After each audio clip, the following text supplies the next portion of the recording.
Hey, welcome back, Good Enough Parents. Here is a longer video on the attachment theory and what difference it makes for good enough parents. I'm Dr. Bill Senyard, founder and president of Gospel App Ministries.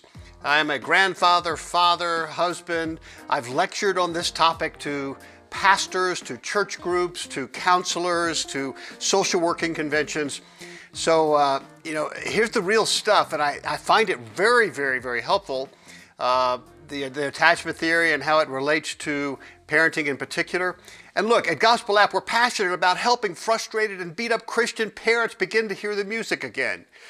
Again, I've been a pastor for over 30 years. This stuff is immersed in the gospel. And we've created a number of tools. Probably you've used some of them for adults, for adolescents, all gospel focused, all heavily informed by attachment theory and some of the latest in neuroscience. This video gets into some of the weeds. Not too much. May take you a couple of times to listen to it. That's cool.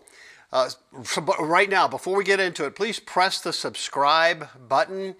That helps us let you know when more helpful videos are posted. For instance, do you want to know your child's attachment style? That's a future video. Do you want to know your attachment style? Future video. What do the styles actually mean? Now that you know, what does it mean in real life? You got it, a future video. Press the subscribe button now. All right, attachment theory. Attachment theory attempts to address the hows and whys in which an individual consciously and subconsciously, how we relate to other people. It concludes that every person has foundational attachment style that was wired into their brain primarily during infancy. By the way, beginning the third trimester of pregnancy, which strongly predicts, shapes their social and emotional motivations, capacity. I mean, if you're a teacher, social emotional learning, your inner working models shape how well you do social and emotional learning, all the way into adulthood. The style of attachment is formed at the very beginning of life, and once established, it is foundational. Not perfectly. Our brains have plasticity, so we can change them. That's what we're about. But it'll stay with your child, and it'll play out how they relate in intimate relationships, even how they parent their own children, says one researcher. Attachment can be defined as, quote, a lasting psychological connectedness between human beings. That's the recognized founder of attachment theory, Bowlby, back in '69. And it may be considered interchangeable with concepts. Maybe you've heard affection bond, affectional bond, or emotional bond. A human being's first attachment is established during infancy with the primary caregiver.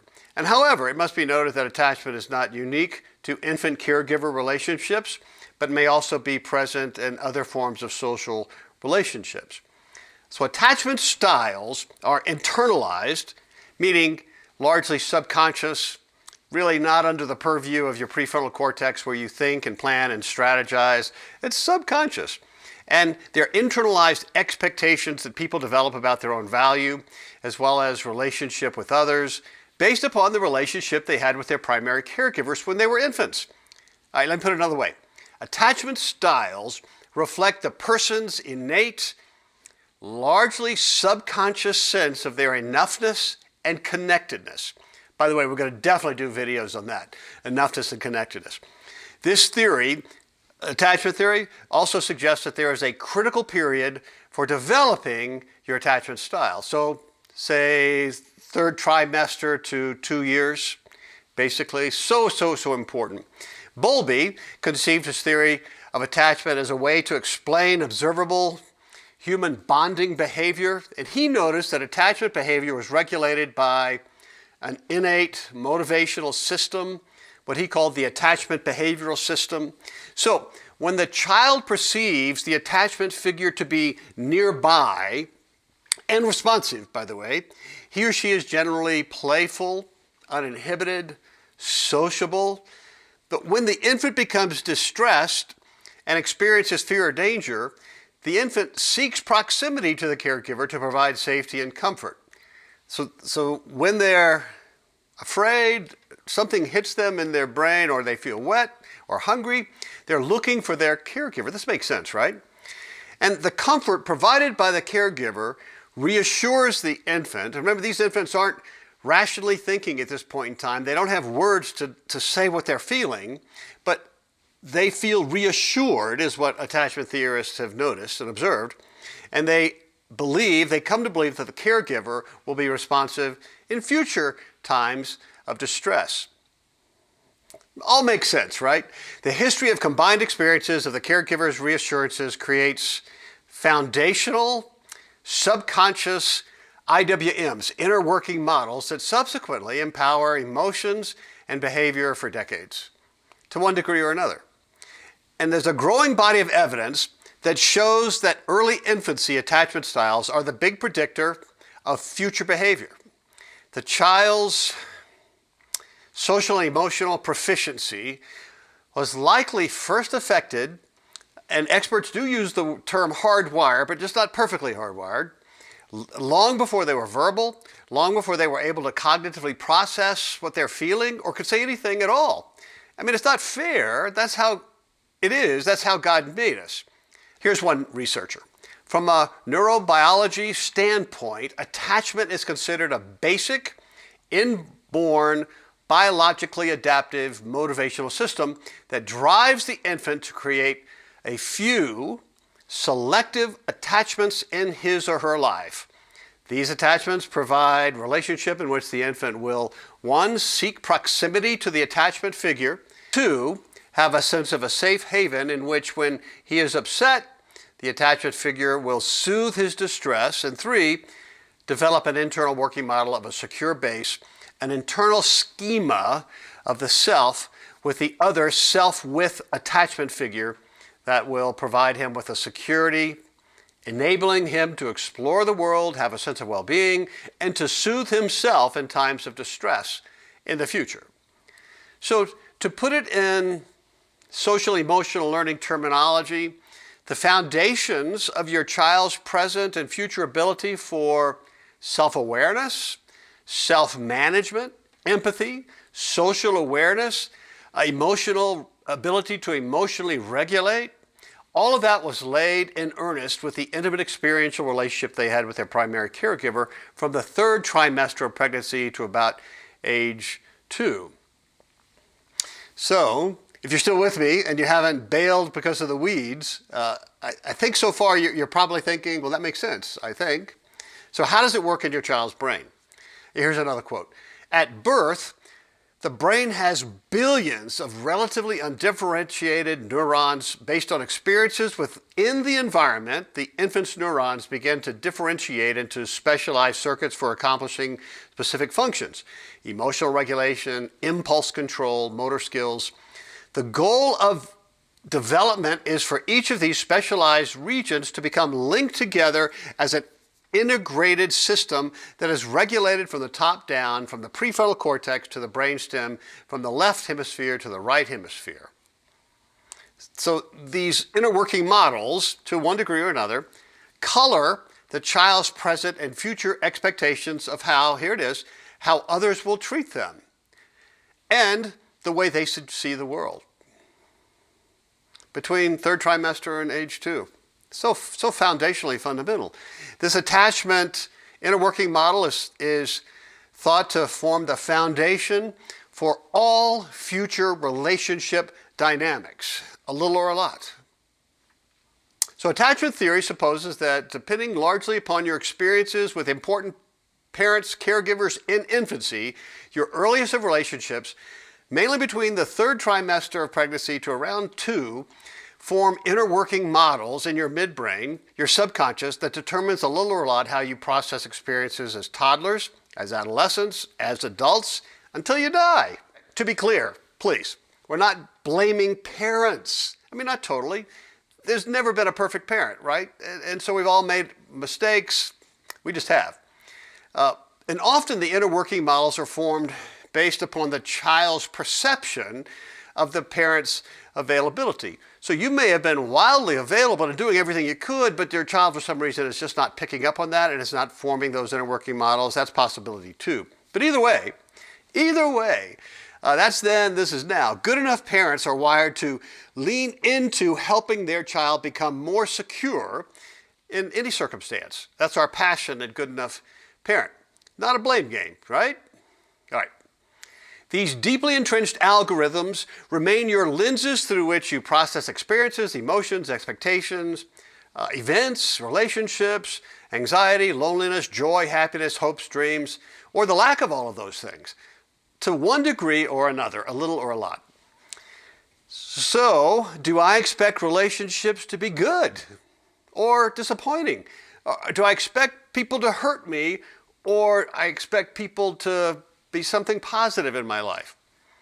Or how about this question? Am I worthy of being a person who others value? Do others make me just feel hurt? Is the world a safe place, or is it a place of wonder and exploration? Is there anyone out there for me who actually will have my back? Because my prime caregivers, I didn't experience that. And here we go. How do I get rid of stress? How do I get rid of anxiety and pain and loneliness daily? I mean, this world beats us up. Do I do it alone, or do I need others to help me soothe, to help me self-regulate? You know, something like a medication, a self-medication. So these defining algorithms can change. It's good news. Our brain has some plasticity. The inner working models can be changed a little or a lot, particularly, it turns out, we believe now, during adolescence, when there is a second massive neural restructuring happening. Again, a future video. That's the hope behind our latest online program for frustrated parents of teens and tweens called Good Enough Parent. www.goodenoughparent, one word, goodenoughparent.online. It's our God-given do-over, midbrain mulligan adolescence, right? But the evidence is overwhelming that we all have entrenched inner working models that affect how we deal with the world our entire lives. Think of a fingerprint algorithm that defines you and all your reactions to one degree or another. I mean, you're accountable, you're an agent, a free agent, it's your choice, and yet there's something in your brain that's shaping your reality. And it starts third trimester of pregnancy.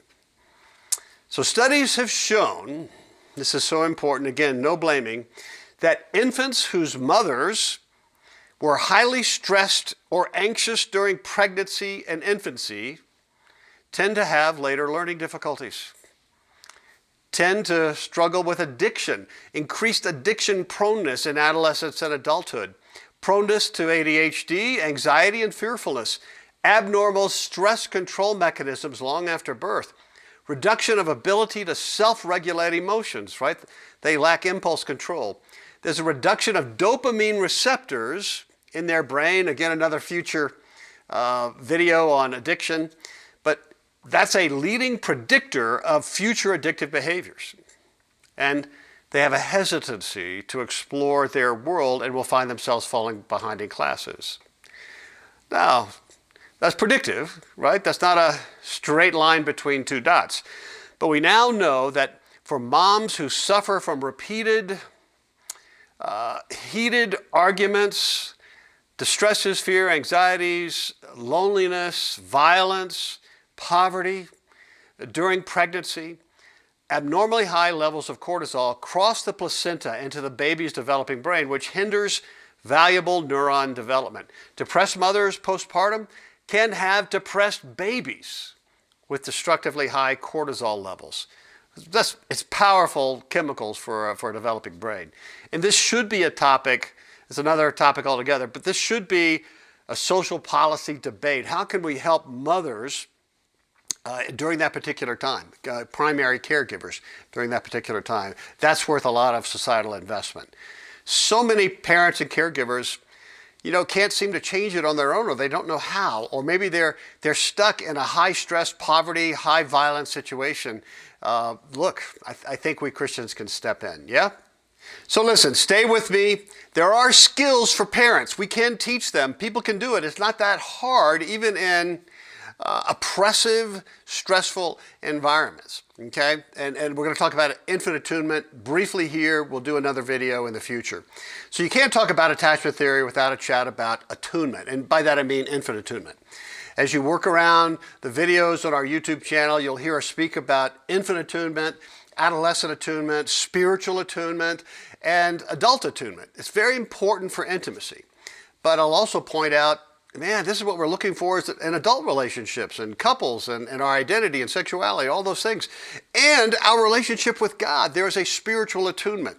When Jesus says, build your house upon the rock, I have a podcast, Gospel Rant, we're talking about the Sermon on the Mount. The last one's in the pipeline now on build that parable. The building upon the rock is first and foremost having this spiritual attunement with him, depending upon him. Good discipleship is less about becoming more like Jesus. That's what we've all been told. It's more like becoming more dependent upon Jesus, more in this relationship where I'm affected and I actually begin to love others more. That's the idea. We've messed that up. Another video for another time. All right. At birth, the infant's brain has billions of relatively undifferentiated neurons. It's a vacuum of inner working models or algorithms. There's nothing there yet. And based upon experiences within the environment, particularly powerful relational attachment connections, attunement connections, I'll say more, the infant's brain neurons begin to differentiate into specialized circuits and algorithms for accomplishing specific functions, emotional regulation, impulse control, motor skills, all of that. And that differentiation can be positively influenced, dramatically so in the first 2 years of life, through attunement. Look, if you've been a mother, you know what I'm talking about. So imagine a mom, could be any caregiver. She's holding her infant close to her face, their eyes connect, chemicals start popping in the mother's brain, dopamine, that's a really good feel-good chemical, oxytocin, a bonding chemical, serotonin, and it's also mirrored in the baby's brain. There's a chemical connection, a parallelism happening. And brain scans have shown that there are neural connections and shaping as well that are happening in both brains. So it's a miracle God gave caregivers of becoming in sync with their child, particularly mothers. That's what science is showing us. So the mother laughs and the baby gets it somehow and laughs. She says goo goo and the baby responds. There is an emotional bonding, a psychical dance, someone called it. And the dance is critical to the development of the infant and the infant's brain. Someone said that attunement is as important to the child's growing brain and emotions as food is to his or her body. Isn't that something? Why? Because this is how God made us. Infants, human infants, are not born with capacity to regulate their own emotions or to deal with distressing events. That area of their brain isn't working yet, not until they're around 2. So they're totally dependent upon caregivers for this. They're born dependent upon others. Remember back to spiritual attunement?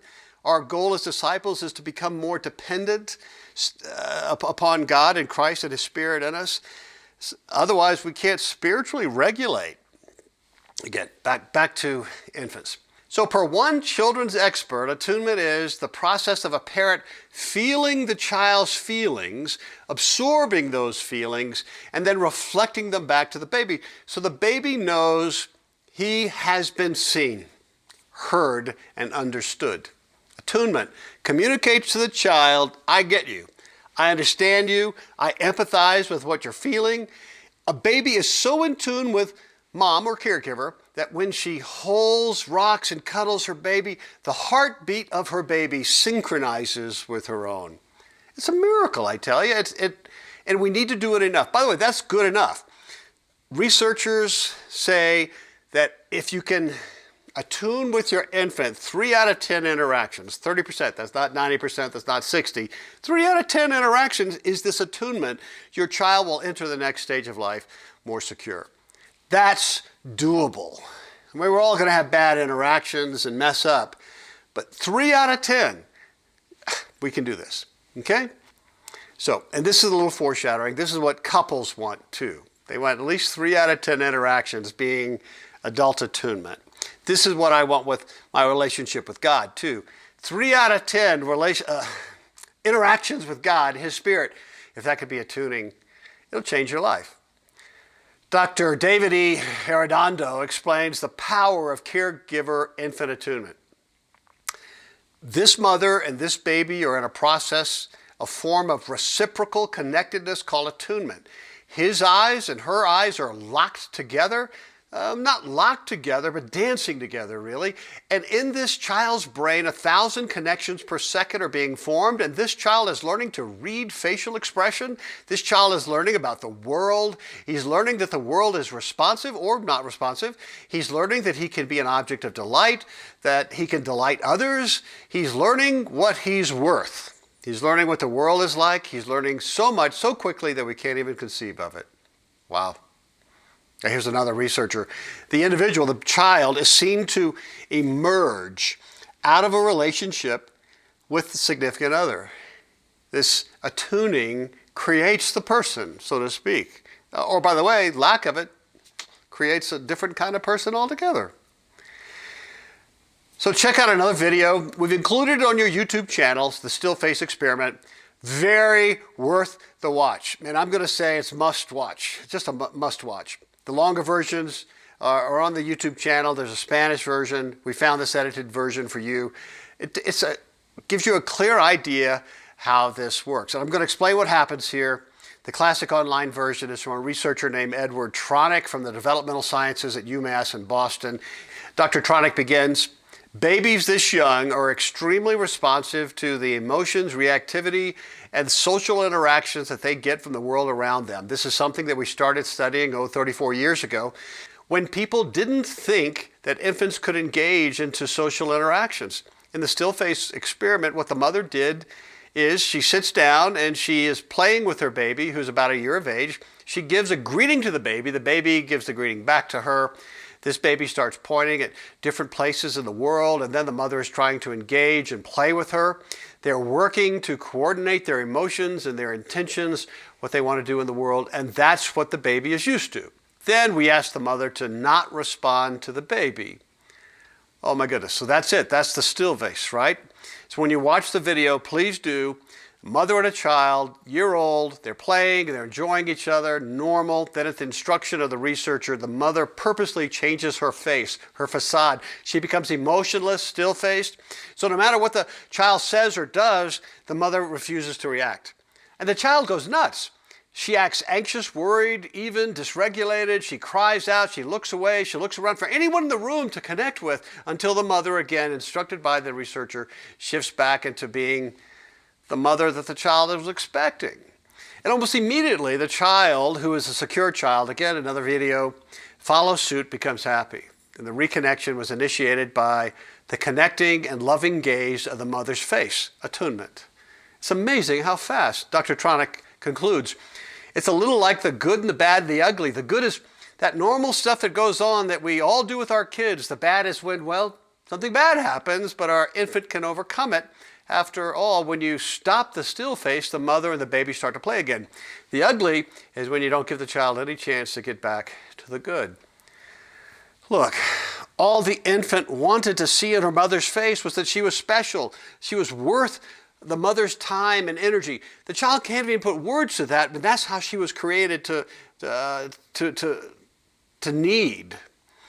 And it's all subconscious, right? Very powerful. You can tell in the video. And at the beginning, she couldn't see her worth reflected in her mother's face. Her mother's eyes just went still face. She felt something external to herself that finally freed her, made her smile and laugh and play and connect again, all from this attunement with her prime caregiver. So important at that age, but so important for teenagers and so important for toddlers and so important for adults. So when her mom's face goes blank, the infant immediately changed. She couldn't help it, subconscious.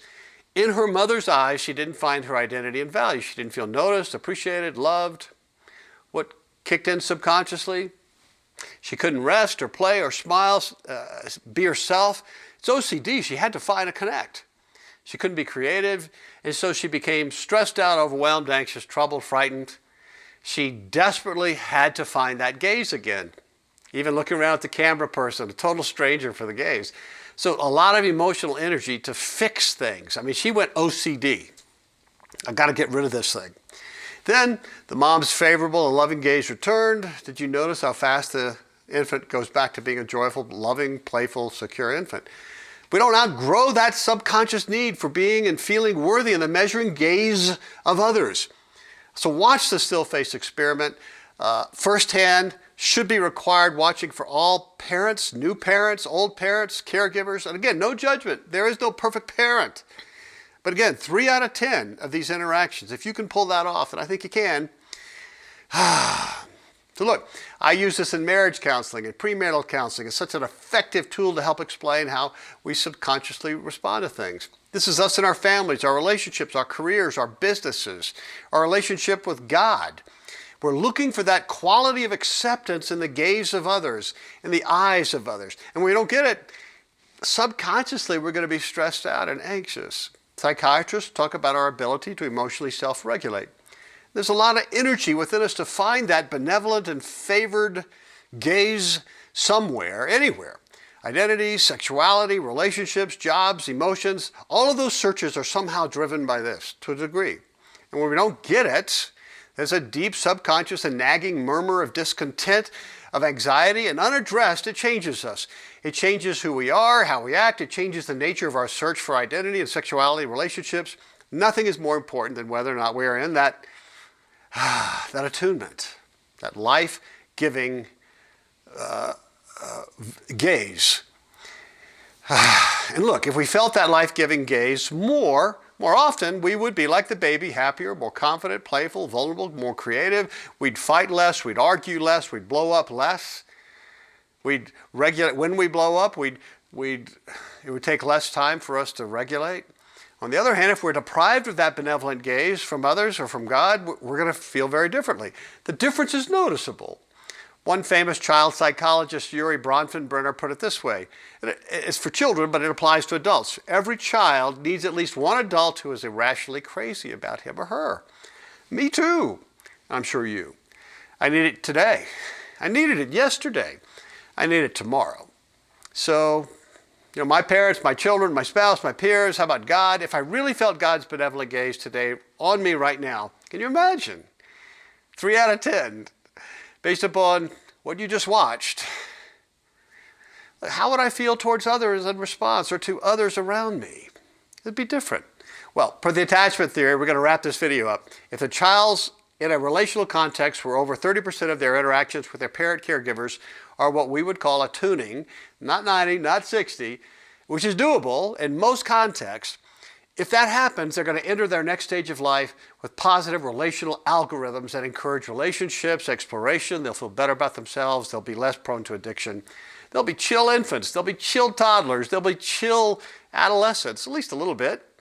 In attachment theory terms, they will be more secure. We'll say something about that in a future video as well, a little or a lot. And they stand a pretty good chance of growing up into adults who are secure and who are able to self-regulate and form vibrant relationships. Is it predictive? Well, here's Gabor Mate. I think this is so instructive. Quote, an adult with good self-regulation will not experience rapidly shifting extremes of emotional highs and lows in the face of life's challenges, difficulties, disappointments, and satisfactions. She does not depend on other people's responses or external activities or substances in order to feel okay. The person with poor self-regulation is more likely to look outside herself for emotional soothing, which is why the lack of attunement in infancy increases addiction risk. Again, so much of the struggle is subconscious, which makes it very difficult to process by normal cognitive behavioral counseling means alone. Attachment theory is so helpful because it helps people become aware of why they do certain things, why they can't receive love or sense of security. They can't seem to stop it. They can't seem to change it. So I often tell people that I work with, it's not all your fault. Your brain, your inner working models, to some degree made you do it. I mean, you're responsible, don't get me wrong, but let's talk about it. Don't misunderstand, you are accountable, but it's not all your rational brain's fault. It's not all your choice. It makes sense? It's a shame-free approach. So more and more evidence is showing in alignment with attachment theory that infants with insecure attachments to primary adult caregivers often grow into adults who have difficulty understanding their own emotions and feelings of others. They have limited ability to build or maintain stable relationships. They struggle to emotionally regulate. They may subconsciously shy away from intimacy. They may be too clingy, too fearful, too anxious in a relationship. They may get caught up into a variety of addictive behaviors, and it's not all their fault. Maybe this sounds like you, or like your children, or your parents, or other people that you know, right? Well, there is a way to help all of us lean into being more secure. That's what we're all about here at Gospel App Ministries, and Good Enough Parent in particular. Not perfectly this side of heaven, but it should be noticeable. So if this video, this long video was helpful to you, press the subscribe button, please, and you'll get noticed when future YouTube videos on this topic appear. You can also give us feedback personally. We love that. bill@gospel-app.com. Remember, the online resource for Christian parents, Good Enough Parent, www.goodenoughparent.online, is, at least as of the filming of this video, still free. No charge. You get 15 short tips sent to you every day for 15 days. It includes lots of the things we've been talking about, very practical tips that are helpful. It's a very sophisticated set of tools, but simple to take. You can do it. Pick the tips that value in your context, seem to help you, and run with it, right? All right, we'll see you in the next video. Take heart, child of God.